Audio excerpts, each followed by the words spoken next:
ஒரு சந்தன பொட்டு சாந்து பொட்டு ஒரு சந்தன பொட்டு எடுத்து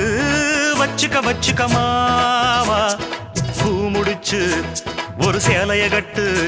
இனி நீ வெட்டிய கட்டிக்கலாமா கம்பெடுத்தா சொல்லி அடிப்பேன் ஜல்லி காளையை போல் துள்ளி குதிப்பேன் ஒரு பம்பரமா சுத்தி அடிப்பேன் உங்க பாட்டனுக்கும் கத்து கொடுப்பேன் சாந்து பொட்டு ஒரு சந்தன பொட்டு எடுத்து வச்சுக்க மாமா பூ முடிச்சு ஒரு சேலைய கட்டு இனி நீ வெட்டிய கட்டிக்கலாமா